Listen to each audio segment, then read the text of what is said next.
All right, hi everybody. This is Liz Delaney from Delaney and Sons, and we're here today with JP Daeschler from John Dickson and Son. And hi, JP. Hey Liz, hi. Thanks for having me on. Yeah, I know. Well, we were supposed to see you just in a couple days at the Southern, but unfortunately, we can't be there, and we're doing the next best thing. And so we have you here to tell us a little bit about yourself and the company and learn more about the guns that you make. So let's dive in. Great. All right. Well, tell us a little bit about yourself. Yeah, great. Well, firstly, can I just say how disappointed we were to find out that the Southern wasn't going ahead? I mean, we should have been flying out there this week. For Dickson's, it's the first major show in the calendar for us. But you know, the cancellation of the show is the best, and I hope everyone is safe and healthy. We certainly look forward to seeing you all when the travel restrictions are finally lifted. Yeah. For those of you guys who don't know me, my name is Jean-Pierre Daeschler, but everyone knows me as JP. I've been working in the gun trade here in the UK for 31 years as an independent gun maker, and I'm also the co-owner with my lovely wife Zoe, who some of you have met, and the managing director of John Dickson and Son, Scotland's oldest gun maker. We're celebrating 200 years of business this year. Coincidentally, the business also incorporates James McNaughton and Sons, Alexander Henry, Daniel Fraser, Alex Martin, and Thomas Mortimer, some of the greatest gun and rifle makers from Scotland. Yeah. Well, that's great. Well, how did you get into this? You know, how'd you start as a gunsmith, and how did you find this passion of yours? No, absolutely. And it's a great question.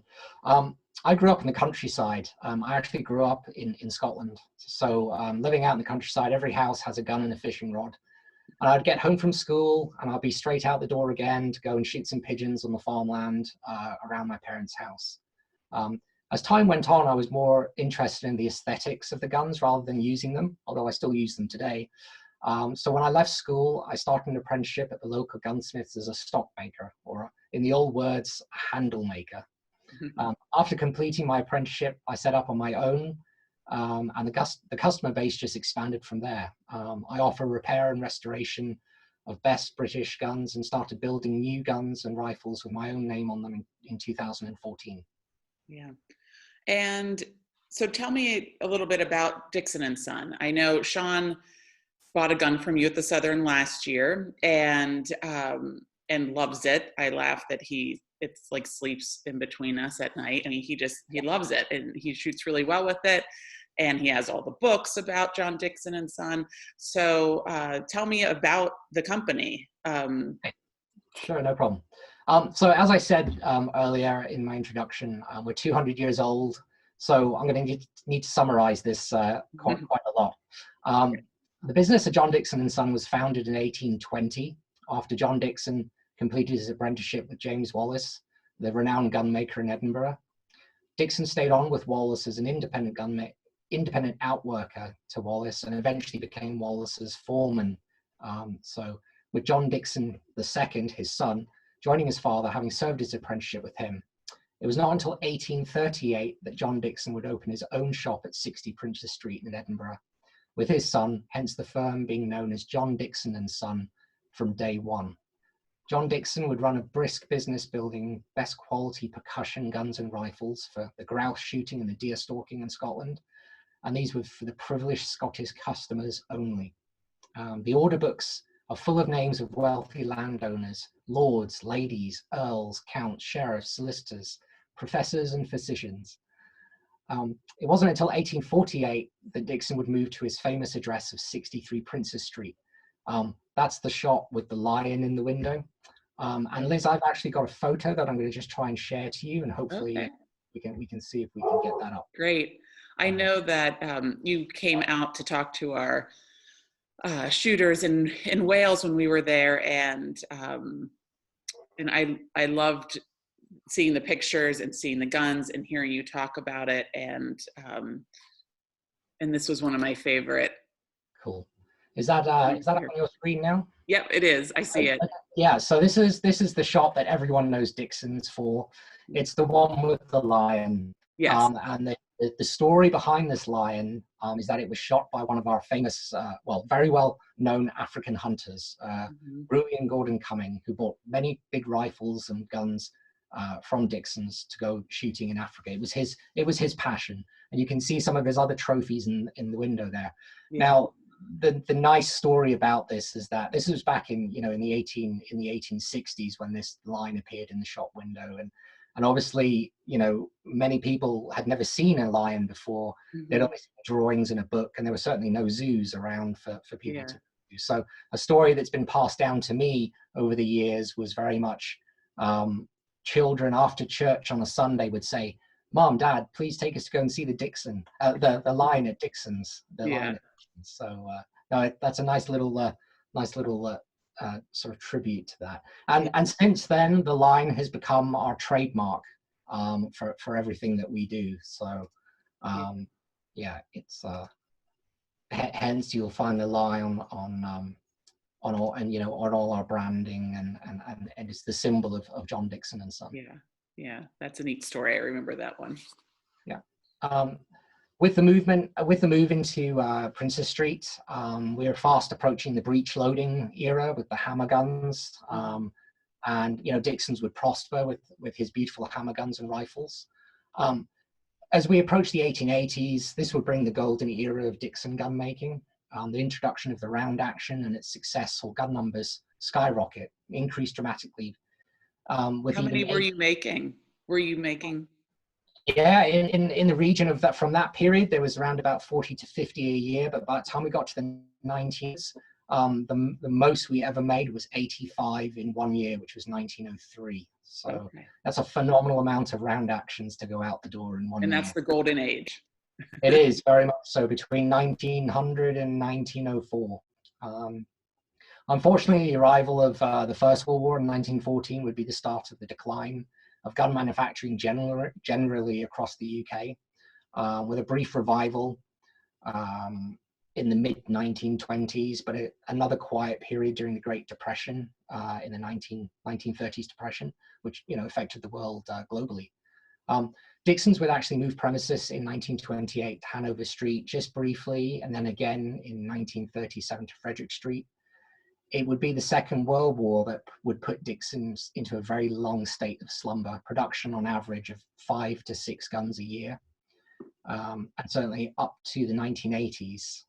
One significant change that took place during that period was in 1947, when Dickson's acquired the name and goodwill of James McNaughton and Son, effectively his competitor in Edinburgh. After a change of ownership and some investment in the 1990s, Dickson had a brief name amalgamation with James McNaughton and traded as Dickson and McNaughton. They had a new workshop which opened in Dunkeld in Scotland in 2001 to build the guns. And since then, Dickson's has reverted back to John Dickson and Son and has continued to build the round action and McNaughton skeleton gun in the traditional way, each gun handcrafted in Scotland and taking about 2 years to deliver. Yeah, that's quite a history, and it is just a brief history that you went through right here. And I know that when I've seen you speak at different events, you definitely dive in a little bit more with stories, and I love that. But we don't have time for that today. But certainly anyone can ask you, and you have a lot up there that you'd love to share that digs a little deeper. So what? I know you make the shotguns. What else in McNaughton? What other guns and rifles do you make? Yeah, absolutely. So, we currently build the iconic Dickson round action, and we also build the McNaughton skeleton Edinburgh gun. Both are trigger plate designs, but that's complemented by a new range of Daniel Fraser bolt action rifles for stalking. And we also have in development at the moment a Daniel Fraser patent 16 gauge box lock gun. Our customers come from all around the world to buy these pieces of beautiful Scottish ingenuity and heritage, that's for sure. But Liz, we're not just about new guns. I mean, it's great to sell and build new guns. It's our core business. But what's important to me is also looking after the custodians of our vintage and classic guns. So last year I launched the Dickson Owners Club at the tail end of last year. The idea behind the club was to simply reconnect with our customers and ensure that we were looking after them, perhaps in a better manner than they'd previously been looked after in days gone past. Mm-hmm. So, actually owning a Dickson gun is a privileged thing. Dicksons have only made in the region of 6,500 weapons since 1820, and it's difficult to know how many of those still exist today. So, it's a very, very small pool of guns, and an absolute privilege to own one. Yeah, I know Sean really likes being part of the owners club, and I know I talked a little bit with Greg Elliott that a gun doesn't come with like a Carfax. You don't really know what's happened to it over the years, but you do. Some things with the gun owners club. I know that you can maybe find out when it was made, when it was purchased, and some of the stories behind that, which is fun for the owners of the guns. Yeah, no, absolutely. I know Sean's gun in particular, coming from a very well-known estate in Scotland and a family in Scotland. So you've got a bit of Scottish heritage there in Pennsylvania. Yes. And yeah, we have countless other guns that have, absolutely fabulous histories, and where and what they've been doing over the last 140 years is quite incredible. Yeah, and I think that's a lot of the reason why people own vintage guns, for that history. So you talked about the round action. Tell me a little bit more about what's so iconic about it. Okay, yeah, sure. So the round action is unique in that it arrived at a time when gun makers were developing different kinds of hammerless guns. We were just making the transition from hammer guns to no hammers on the outside. So, that transition period was very popular with the sort of traditional side lock guns with the locks on the outside, or a box lock gun where the locks on the right inside the inside. So John Dickson III, the original John Dickson's grandson, took the concept of the side locks and he put them inboard on the trigger plate where the triggers are, not in the body of the action. So I've actually got a picture of this I'd like to share with everybody. So we're gonna give that a go and see how we do with that.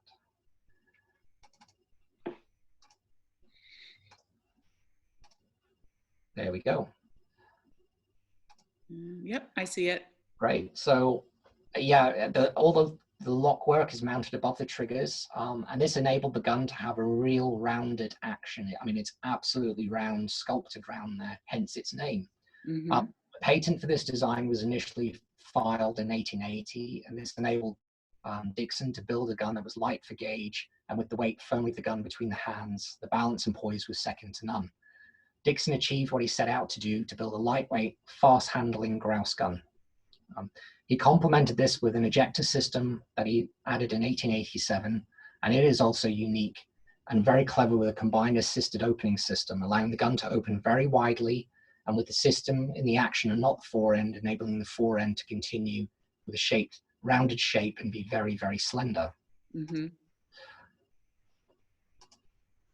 I think owning a round action is, again, a very privileged position to be in. We've built less than 2,000 round actions since 1880. To put this into perspective, I use this one quite often. The renowned French impressionist painter, Claude Monet, only has 2,500 paintings, drawings, and pastels attributed to him. So owning a Dickson is rarer than owning a Monet. It's worth noting that every Dickson is a best gun. There are no different levels of quality or grades. Certainly a Dickson round action, there are no different levels or quality of grades. Every single one is a best gun. Yeah, that's great. Well, what's the difference between then the Dickson and the McNaughton? Yeah, no, that's a great question, and it's one I get asked quite a lot. So the Dickson and the McNaughton, they're similar in concept. I mean, they're both trigger plate action guns, enabling the body to be round. In fact, James McNaughton, who had served his apprenticeship with Dickson, lodged his patent for his gun a year before Dickson in 1879. So he really got there first.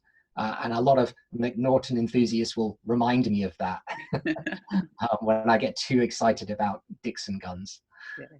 So yeah, he lodged his patent in 1879. There are a couple of different sort of technical elements. So the initial design for McNaughton, he had a slightly different cocking system. And again, I've got just a quick picture I'd like to share with you on that. Okay. And it's the action that we call the lever cocker. So let me just pull that up for you.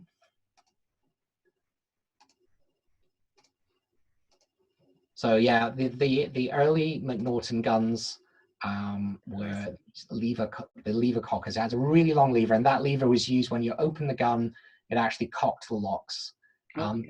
Dickson uses a principle where when the barrels drop down, it cocks the locks. And in fact, McNaughton would later copy this to suit his gun. Now, Dickson and the McNaughton used different ejector systems. As I mentioned earlier, Dickson has their own proprietary design, incorporating an assisted opening system. And the McNaughton's conventional, what we call a Southgate type ejector, housed in the fore end and found on many other guns, other manufacturers' guns. Yeah. There are a number of technical differences between the guns in their construction and operation, but the most significant difference is the skeleton variant of the McNaughton, that McNaughton introduced to his round action. By removing the metal around the body of the gun, he was allowed him to fit the wood all the way up to the front of it, and it produced a very graceful, slender shape and something quite beautiful with the extension of the wood. With the wood removed, the metalwork looks like a skeleton. It's for skeletonized, so hence the name stuck. Down in England, they call it bar in wood, but up in Scotland was a skeleton gun. And these guns are really highly prized and sought after by collectors. So, I mean, this type of McNaughton is the one that we build today. And for those of you that haven't seen one, I'll just pull up a picture on one of those. So.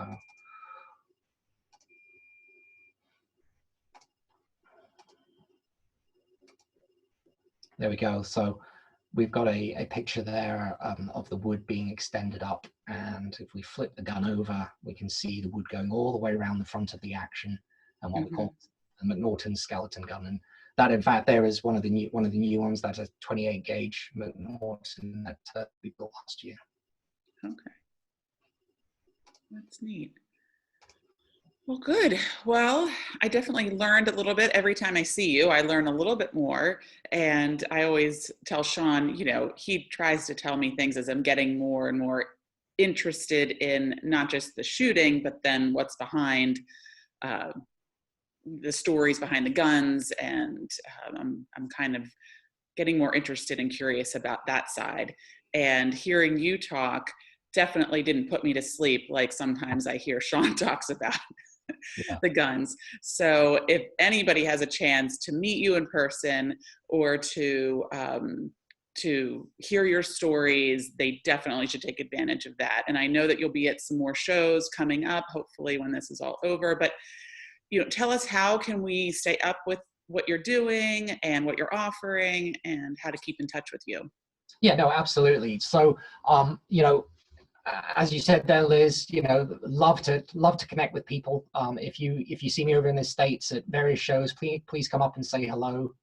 And love to talk about new guns, old guns, anything to do with sort of Dicksons and McNaughtons and Frasers. Yeah, but if you want to find out, keep up to date with our sort of developments. Key thing is sign up for our newsletter on our website. There's just a form that you need to fill in there, and we post something out on a monthly basis with the guns that we have for sale and some info and some history and bits and pieces. If you are a Dickson owner, then please sign up to our owners club. Again, the registration is free. It's on our website, and you'll get a number of benefits and discounts for products and services through Dickson's. Follow us on social media if you have access to it. We put a lot of content of what's happening in the workshop and at our shows on Facebook and Instagram. And finally, above all, feel free to pick up the phone and call me. I'm very approachable. I love talking about Dickson's. So yeah, if you want to talk, just give me a call at the shop. Yeah, and if you're one of the lucky ones that gets to visit Dunkeld, like we did, that was very interesting as well. So if you're in Scotland, definitely call first. And yeah, definitely. We are more than happy for people to come in and visit us. Just call ahead. We'll give you a warm Scottish welcome, perhaps a wee dram of whiskey as well. And we can show you the shop, show you some of the history, and show you the workshop where the guys are building guns. Great, great. Well, thank you for taking time today to tell us a little bit more, and we hope to see you stateside soon. Definitely. Thank you very much, Liz. All right. Well, tell Zoe I said hi. I will indeed. Thank you. All right. Bye-bye. Cheers. Bye.